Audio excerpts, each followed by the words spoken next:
Good morning, everybody. Good morning. I know I don't look like Kirk Henry, but I'm. That's a your new good thing. president. Yeah, thank goodness for that. Microphone. Microphone? Yes, please. Can't hear you. Can't hear me. All right, It's on. it's on.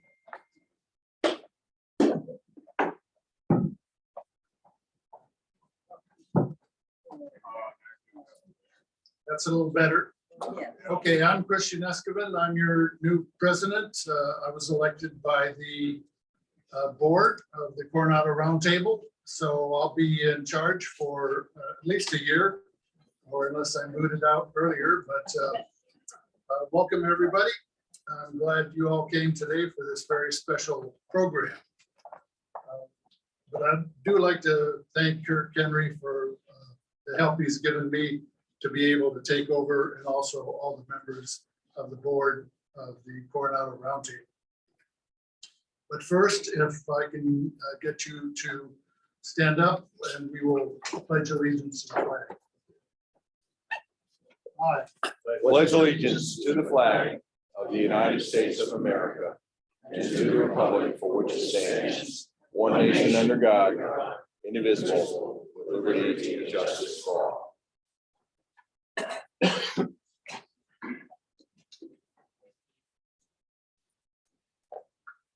I hope you've had a chance to get a cup of Lyman Greens coffee. Thank you, Lyman.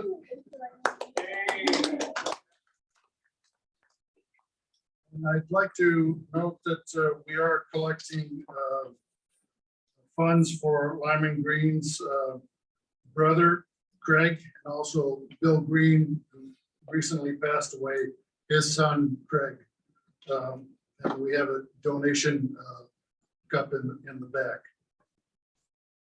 In keeping with the tradition of the roundtable, we will present this morning $500 to the Coronado Public Library. So Sean, if you would come up, Sean Briley, the director of the library.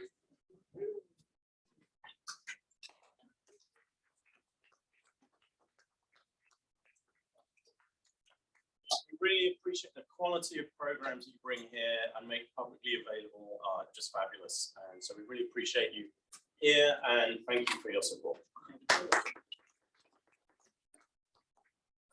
We thank the library. The roundtable is 40 years old, and for most of those 40 years, we have been meeting here in the Win Room. So the library has been a big supporter. So thank you. As you probably know, the roundtable meetings are presented live on Zoom. So thank you, Nick Burmeister, for being our master here, for helping us do that. So if you are at home watching this on Zoom, if you would mute your computer or device, and also turn off your computer. Video. Your, excuse me, your video. Not your computer. Turn off your camera. You can turn on your chat box and submit your question during the question and answer period during that part of the program. Our next program after today will be on February 24th at 10 a.m. here in the library Win Room. And that program will feature Coronado's representative to the Port District, and that's Frank Bergeson. February 24th. But now let me introduce our featured speaker, Scott Evans. Scott Evans has a Doctor of Pharmacy and Master of Health Administration degree. He is the new CEO of all three hospitals, all three Sharp hospitals, including Coronado, Chula, Vista, and Grossmont. Evans joined Sharp in 2015. Prior to that, he served as the Chief Executive Officer of Keck Hospital at USC and USC Norris Cancer Hospital. Prior to that appointment, he was Chief Operating Officer for two university-owned hospitals, a position he held since 2007. He also holds an appointment as Associate Dean for Academic Medical Center Programs at the USC School of Pharmacy. Evans began his career as healthcare in 1989 as a pharmacy technician. After becoming a pharmacist and subsequently a director of pharmacy, Evans accepted a position in hospital administration in Los Angeles, overseeing pharmacy, laboratory services, radiology, quality, infection prevention, and risk management before becoming a chief operating officer. Evans has an exceptional track record of clinical and operational achievement, encompassing the implementation of quality outcomes, safety initiatives, as well as mentorship of clinical professionals and managers. His record of success includes leading efforts for improving patient safety enhancement, hospital efficiency, and improvement of the overall patient experience. Evans obtained the Doctor of Pharmacy degree at the USC School of Pharmacy and postgraduate residency training at the Department of Veterans Affairs and the USC School of Pharmacy.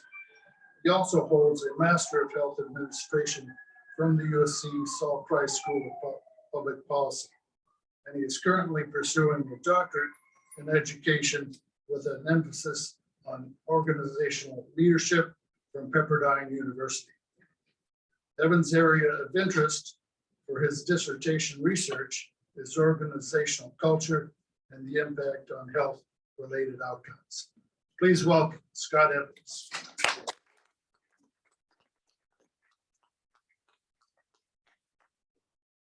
Thank you very much, Christian. Hopefully everyone can hear me well. It is absolutely my pleasure to be here with all of you this morning.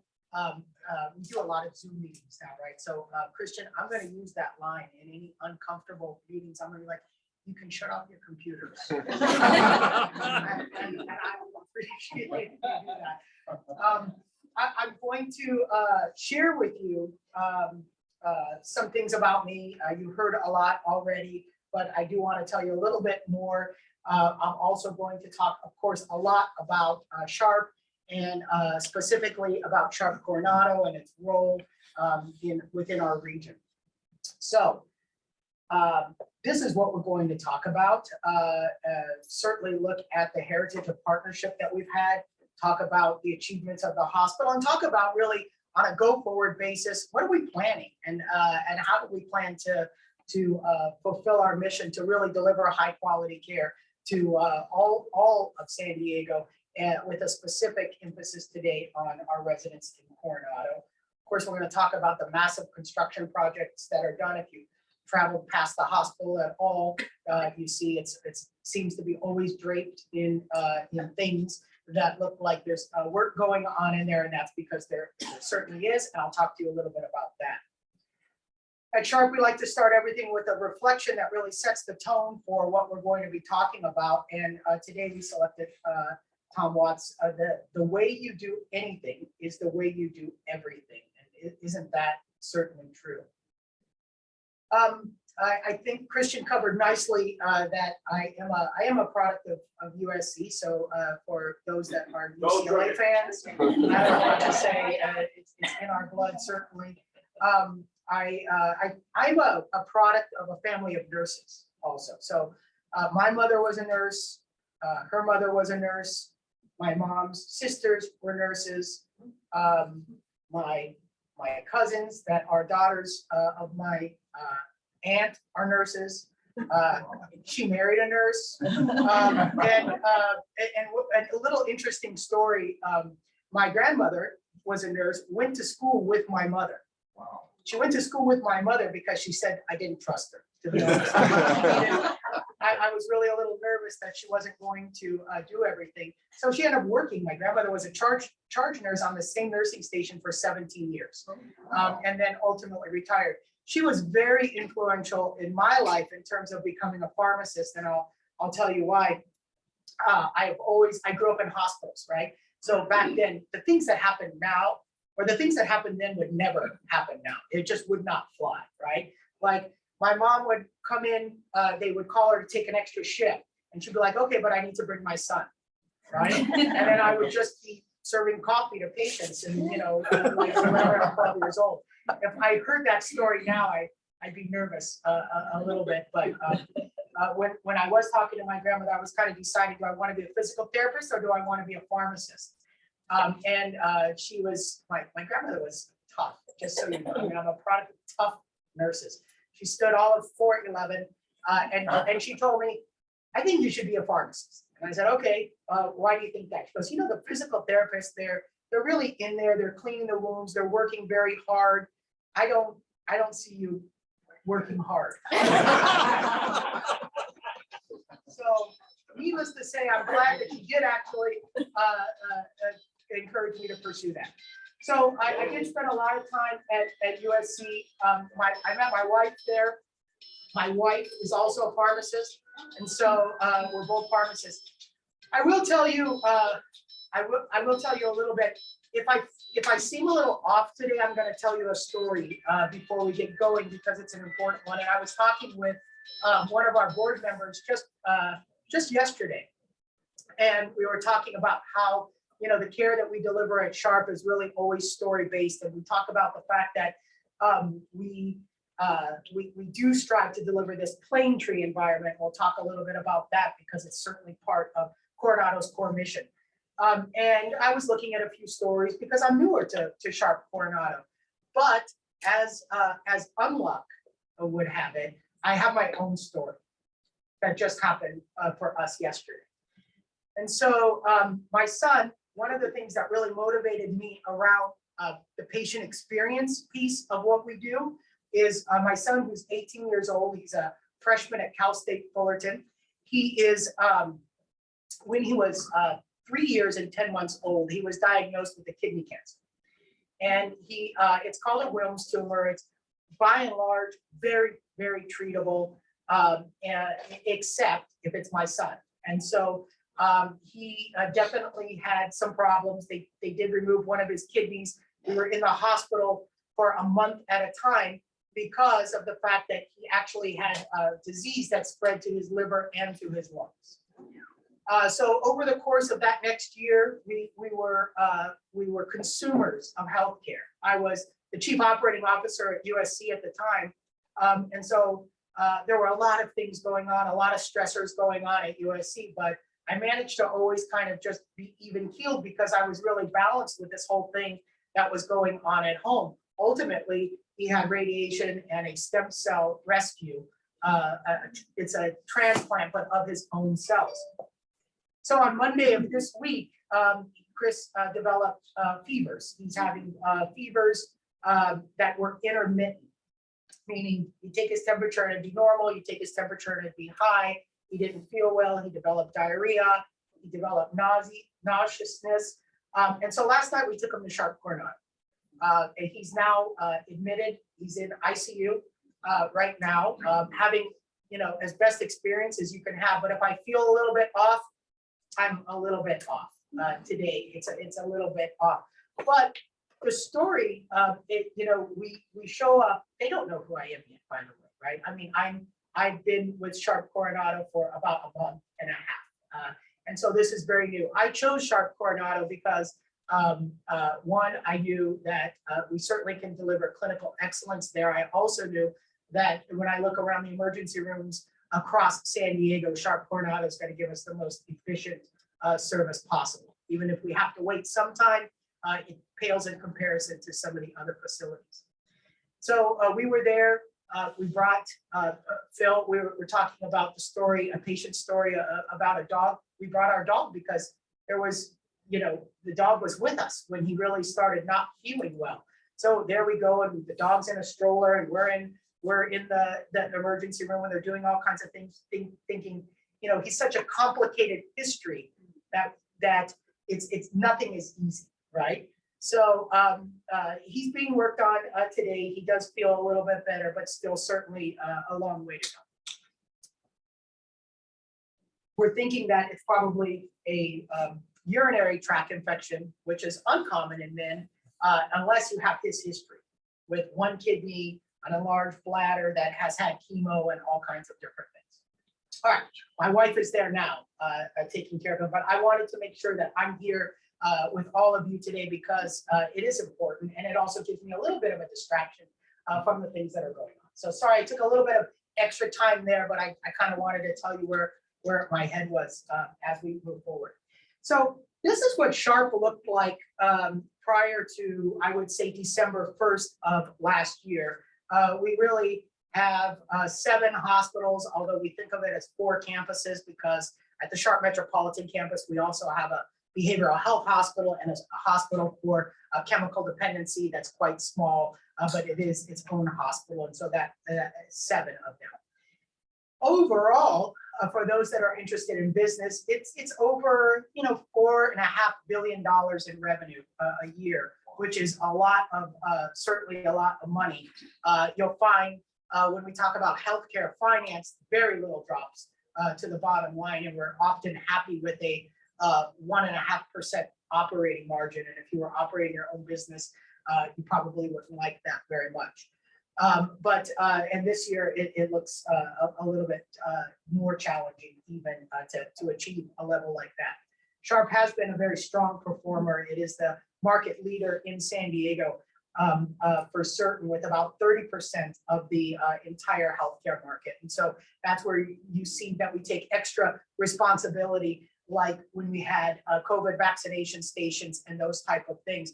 We feel responsible for treating about 1/3 of all San Diegans, and certainly that percentage is much higher when you're only a hospital on an island or in different regions. As we, my responsibility are these 3 bubbles that we see here. It's about now when we say it's about $4.5 billion in revenue, some of that is the health plan, and some of that is the medical group. And so when you break it down to really hospitals, it's just over $3 billion in revenue, about maybe 3.5 or so. Of that, these 3 hospitals represent the majority. They represent about $1.7 billion worth of revenue, and that's just to tell you the size and scope of kind of what we do. And so the idea, though, is we get all of these hospitals working together. If you look across the country, you'll see that healthcare is consolidating. It is getting, when I talk about a 1.5% margin, I'm telling you that because that's not easy to run a business that way. And so you really have to have some efficiencies and some economies of scale. What was important to us is that we never compromised anything related to patient care, and that we're able to grow high quality programs. And so that's what we aim to do by lumping these hospitals all under one chief executive officer. Of course, at the hospitals, they all have their own teams, just as they always have. But that I am charged with really bringing together the strategy of those 3 hospitals. And I'll share with you how that's already working and how I think that will continue to work in the future. Of course, there is a heritage of partnership that is extremely important to us. I'll talk a little bit about the hospital that was built by Coronado And then the fact that how Sharp has been aligned with Coronado for some time in terms of the hospital. But by Coronado, I feel a little nervous talking in front of all of you about this with my 6-week history and studying on the hospital, because all of you have lived it and some of you for many generations. But of course, Coronado Hospital was first constructed in 1926, thanks to efforts of Dr. Wedgeforth. And then in 1970, Coronado philanthropists rebuilt the 4-story tower that you see today. The same year I was born, by the way, 1970. So there you go. From there, Sharp Healthcare really and Coronado became affiliated in 1994. And at that time, the hospital was then renamed the Sharp Coronado Hospital and Healthcare Center. And then, of course, our recent expansion in just 2018, the Sharp Pain Family Outpatient Pavilion opened. And that was, of course, through the help and philanthropy from the Pain family, the residents of Coronado, and of course, the city of Coronado. So it certainly has been a 29 years of partnership. And since the beginning of that partnership, Sharp certainly is honored to have been welcomed so openly and so warmly by the Coronado community. And of course, in return, Sharp is very proud to be a trusted partner of the health for Coronado citizens. And when I think about that relationship, you know, it is extremely challenging for a smaller hospital to independently navigate. You're hearing now, if you're reading, you know, which feels miles and miles away, but you might be reading El Centro Hospital in Imperial County is experiencing major problems right now and possibly closing, right? Nothing could ever be further from our future because of the rich and strong relationship that we have between Sharp and Coronado Hospital. And so, you know, that allows us to continue to thrive. We feel responsible for building Coronado's health for certain. You know, if we can keep people healthier, then we're less likely, you're less likely to need us in the event of, you know, a serious illness. But we are there for those unexpected things. At the same time, the more we can focus on health and wellness, the better we are for the community. In 2009, I think it was February, the Sharp Coronado Hospital opened the Labyrinth, which was that circular, sort of in the first slide, meditative path surrounded by gardens and a place for patients and visitors to contemplate, relax, find peace, while really maximizing comfort and well-being. And then just a few years later, Sharp Coronado Hospital unveiled the Healthy Living Center, which is extremely impressive. In fact, because my wife was with my son all night in the ICU as well, and she's taking a shower in the Healthy Living Center now and changing, and they're just, you know, being wonderful with our family. In 2015, we redid the Mindful Cafe. It's really a restaurant quality experience for the community, and we're really focusing on some upscale healthy options as well. I think people know we are here certainly for the community, everything from the Coronado Holiday Parade to the flu shot clinics that we're drive-through, to the career fairs that we do with the charter middle school as well, really getting people hopefully starting to think about some of these healthcare careers earlier, just in case they don't have the grandmother and the mom and the aunts and all the cousins. This is another option for that. Of course, the Independence Day parade, which I understand has grown really from one car filled with a handful of hospital auxiliary members to a much more impressive sight today, which is great. In terms of Coronado's accomplishments, I think we'd love to highlight some of those now, just to before we start talking about really what is in the future, a little bit about where we stand today in terms of the quality of care and what those things mean. we look at and compare our hospital to nationally respected institutions. We have databases that we subscribe to that pull all of our quality data together and really tell us where we stand within the community. And of course, I share this with you because Coronado is certainly impressive. When we look at Medicare ratings in terms of how Medicare rates our hospital, Sharp Coronado Hospital is the only 5-star hospital within Sharp.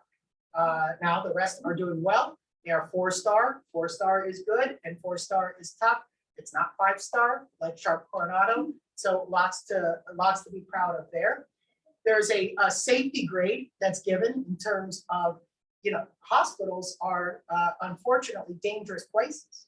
And those that are practicing in hospitals, they know that certainly accidents can happen, unintended things, health infections, etc. For many, many years, Sharp Coronado Hospital has received straight A's on our national survey of leapfrog that is publishable.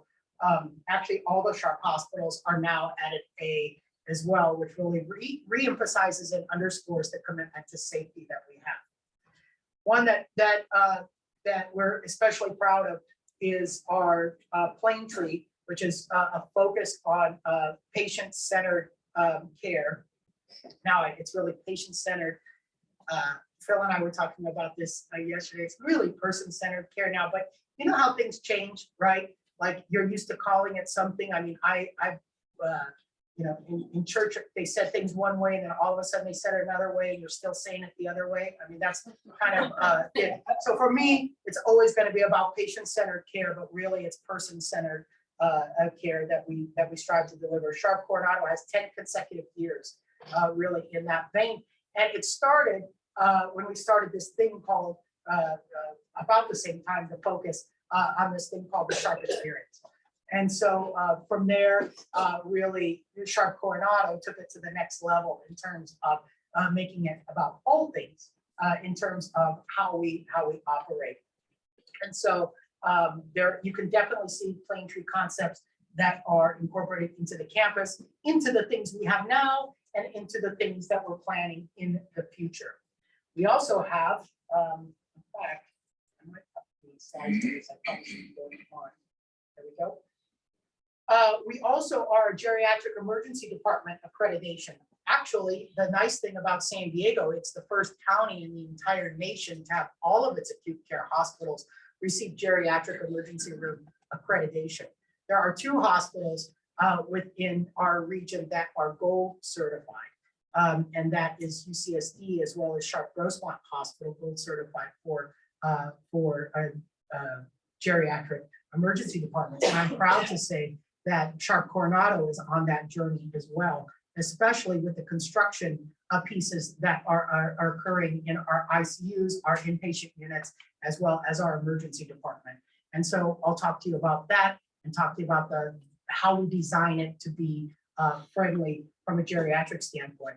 And I think that's important because when we look at our patient experience results, actually, it's very clear that you can divide the results in terms of 2 groups.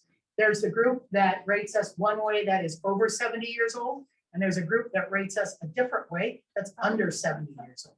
Okay? The over 70-year-old are always very appreciative of the care. However, there are a lot of comments that they have to really tell us how we should be doing a little bit more, a little bit better.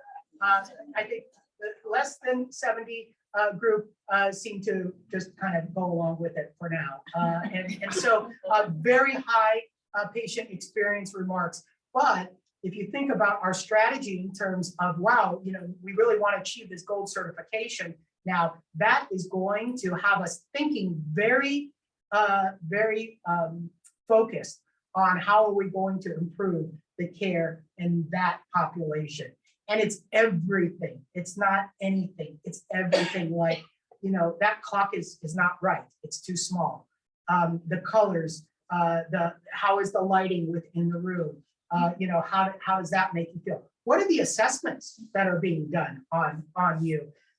Sometimes, we'll get patients that are certainly vulnerable and vulnerable populations that are brought in. And they may be feeling like they're doing well. And then when you start to pull back the onion and you start to ask a little bit more questions about money and or things like, how many times a week, do you have this in the cabinet or the refrigerator?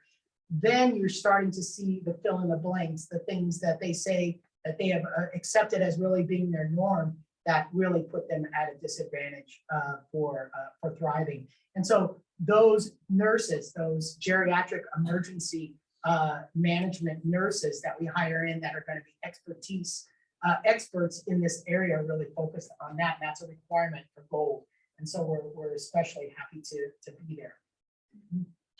Certainly, coordinated stroke care saves lives, as you know, or hopefully you know. You need not go any further.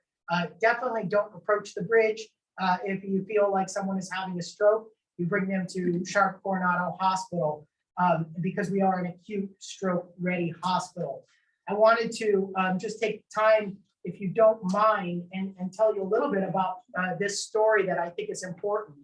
Most recently, Sharp Grossmont and Sharp Coronado have really formed a very unique relationship. And you think, that shouldn't be strange. We're all part of Sharp. Well, it is in that Sharp Grossmont is a comprehensive stroke center, and Sharp Coronado is, of course, a stroke ready center. I was pleased that after we formed this partnership that allows us to stabilize, start treating, and then, if necessary, transfer in a very rapid way. I was very pleased to get some feedback from one of our residents here that actually experienced what that looks like. And I have to tell you, it was probably about a month or so right after we started this program, and I got a letter, and it said, I have written to you previously to complain. And when I saw that, I said, "Oh, let me sit down because this could be rough." And he said, but the next line said, "So you'll know this letter of adulation is true." And we really went through the fact that EMT had delivered this gentleman, whisked him to Coronado Hospital, and it turns out that he was having stroke symptoms, and that he felt, and his family felt, that the reception team was welcoming and smiling, and more importantly, very proficient. And within minutes, they had him in a CAT scan to determine if he had what kind of stroke he might have, if he was bleeding or not bleeding. And then he said that the physician appeared on he calls it the telepresence box, which is, essentially the remote a robot that we have that zooms in live a board certified stroke neurologist to evaluate him. And he said that they told him that he would need to transfer to Grossmont Hospital. And then he was nervous about making that transfer because he said he didn't want to leave the Coronado staff. He thought that their warmth and their loving hospitality and their smiles and encouragement, he just did not feel like leaving. But it was necessary. And so he was transported to Grossmont Hospital. And that's where I also paused, because I said, "Oh my goodness, I hope the story doesn't turn from here." And I was pleased also that he went on to say that he went to the emergency department, and it was here that every expectation that he might have had was easily surpassed, because really it is an orchestrated action that occurs. People are very much in tune with seeing a large number of strokes in this center. We can have 3 at the same time there. And so he said the other thing was he met the guy that was on the television in person. He came to see him, and then he felt comfortable because he had already had this relationship. And it's a long letter that he writes, and he says he's in the recovery phase and he's back on his boat now, and kind of walking around and doing things. But I just wanted to highlight, why do we have this synergy that could certainly occur? That's a great example of it. Now, it might be challenging sometimes for us to get that level of subspecialty on the island in terms of if he needed a interventional procedure done by one of our neurovascular people, etc. But it was nice to very efficiently be able to whisk him over. So we know that coordinated stroke care does save lives. And I've also heard stories where, folks do decide they're going to drive themselves because they think it might be faster. That is not good, because we can start the stabilization process at Sharp Coronado. Sharp Coronado, the Money and the Leapfrog group selected out of, there's more than 6,000 hospitals across the country, almost 6,090, something like that. Every day it's one more or one less, but let's say it's about that. They selected no more than the top 150 hospitals to receive this best award. And certainly among the criteria weighed very heavily was the hospital's infection rates, the way we manage medications, hand hygiene practices, nursing workforce, and our advancement in critical care. And I'm proud to say that Sharp Coronado Hospital was the only hospital recognized from Sharp to receive this level of designation. And so quite impressive. I wanted to talk a little bit about some of our programs and some of the things that we're doing and why we're happy that CMS or Medicare has given us very high ratings for our work in long-term care. I think we have a lot of room to go in this area. And so we're going to be really purposefully looking at what is our approach to long-term care, because when you think about that hospital, and we say, my goodness, it has, almost 180 beds in it, 122 of them are long-term care, right? So the number of acute care beds, that really normal, sort of every day where my son is, or where you might be for an emergent event, that there's about 59 or so of those beds that are that make up that complement. So it is the minority, and we have a census of somewhere between 30 and 40 on most days. But we generally have a census in the long-term care. We have 122 beds, and those are more likely to be filled. And they're filled with different types of patients. They're filled with patients that need what we call subacute care. They may have more challenging courses where they could be stuck in a bed, very difficult to be mobile. They could be a population that lives there, right? When we think about nursing homes, we think about, okay, this is it, and so we have this is where I live, this is my house, and so it's important that we have things like activities and dining facilities, and beautiful. Besides just looking out the window and seeing our beautiful bridge, also what does it look like inside?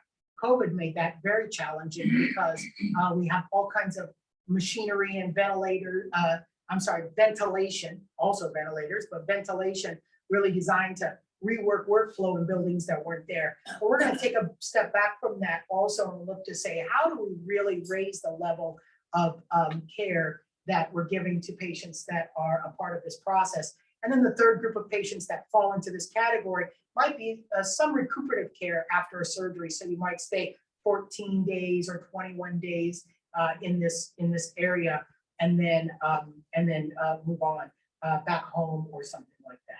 So this is an area that we're going to be focused on for certain. I talked about this, so I'm going to skip over that. I also then wanted to talk about what are the newer programs that we're looking at. Most recently, we were visited by the metabolic and bariatric surgery folks that do accreditation and quality improvement programs. And Sharp Coronado, I'll say it and it'll sound impressive, but it won't sound nearly as impressive as it is to the folks that know how impressive it is. And I don't know how to explain that better than to say a hospital that is quite small. To achieve this level of recognition in a specialty like this is not easy because there's so many moving parts to a program. But we are able to do robotic assisted bariatric surgeries. Now we've done about 80 of them over the last year, and we're going to improve that number as well. These are important, and these are life-saving things for people that really do have major weight issues that are affecting adversely their health. This goes along with our overall new focus that we're looking at as well, in terms of continuing to build image and body image and how people feel enhancement programs. And so that looks to like also other weight loss programs. Of course, you know, this is, we are where we are as well. And so we're looking at plastic surgery and the development of those programs, looking at some very, very reputable and high, very well-known physicians that would like to begin practices in San Diego that are well-known to across the country. Actually, a couple of them that work on rhinoplasties, which are facial reconstruction plastic or body reconstruction. And so those are things that Coronado can actually do quite well in. It goes along with our certification quite well. And I say if La Jolla can do it, Coronado should be able to also do it as well and really participate in what that looks like from a standpoint. Why would we want to do that? Because there is a need in the community. And also it allows us to continue to be very relevant in the marketplace and to be here for when you don't need that, but you are having a stroke or you are having a heart attack. We're there 24 hours a day, 7 days a week, so that we can take care of those things. And meanwhile, this gives us some of the ability to continue delivering high value programs. In terms of the future of Coronado, I wanted to spend a little bit of time talking about our construction updates. And if you've been by the hospital and seen, I said how it's draped, you know, as you pass it, you're kind of wondering what's going on in there. It's nice to know that this is what we're trying to build. And so in April of this year, and by the way, we've already done some pre-work, right? So we built a new ICU on the 4th floor. I shared with you, I got to take it for a test drive over the last 24 hours. It's very impressive. And so thank goodness for that. We have complete brand new rooms all over the 4th floor, including our ICU that we'll talk about. The ICU used to be located right next to the emergency department. So they were like twin alleys. You have the emergency department on one side, you have the ICU right on the other side. We're taking that older ICU now and we are completely renovating both sides as well as the front to create a brand new emergency department as the front door to Sharp Coronado. We will start that project in the old ICU, which is the new emergency room side, in April of this year. And we will renovate that half of it. That takes a long time. Anybody doing construction on your house, you know, right? You can't even get a bathroom done in 5 or 6 months anymore. This is a hospital with all kinds of state requirements. So we think that we can get it done in a year, that renovation. And then we would immediately start the other side of that. And that will take roughly a year, several months to do. And then really looking at the front of the hospital so that we feel by summer of 2025, this is what you should be hopefully seeing. And so that's not too far off. This is another view right now, and you can see how ambulances are able to pass in and how we actually have some outdoor waiting because it's Coronado, right? And so that would be nice to be able to be outdoors and be comfortable. And so we're working on that.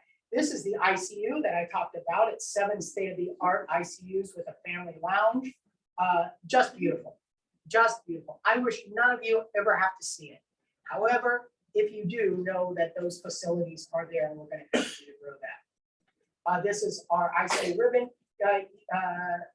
cutting ceremony where you can see people were extremely happy really to present this. And this has been really, all of this could not be done, of course, without our Coronado Hospital Foundation and all of the people that give money to these very, very important projects within the community. That's how things get done, quite honestly. It's really the people of Coronado that drive that to completion. And we certainly are happy with that. The fourth floor is about ready to be unveiled. It's not an ICU, it's the space across from the ICU. We actually have to pause on unveiling it because we need to use it.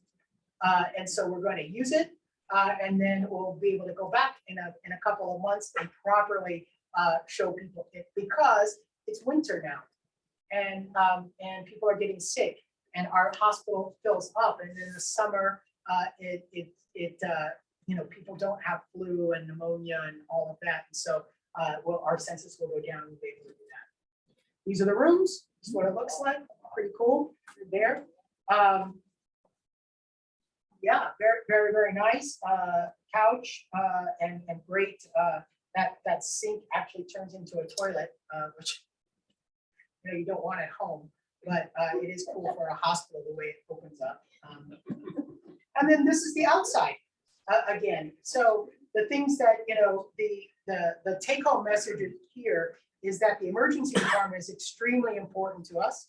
It's extremely important to the people that live in Coronado to be able to access that high level care in a comfortable environment. And what we aim to do is, of course, stabilize and treat, or we can develop partnerships where if we do need a subspecialty, we're able to seamlessly move them around our system, and a front of the line pass really created so that we can take care of them in a more complex environment. The second strategy I talked to you about are growing programs that we already have, things like our long-term care that I think is important to reinvest money and time and energy and expertise in. And then, of course, the newer programs that we aim to bring. I could talk forever on the existing programs, right? Our orthopedics is second to none.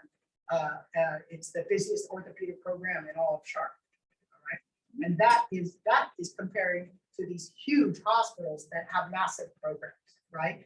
And so those centers of excellence, and now with the Bariatric Center of Excellence and our focus on some of these other things, we're well positioned, I think, for future work. I think I'm going to pause now, and then if I understand it, we all take a break. Is that right? 5 minutes. 5 minutes, and then we come back and I can answer any questions. All right. Thank you.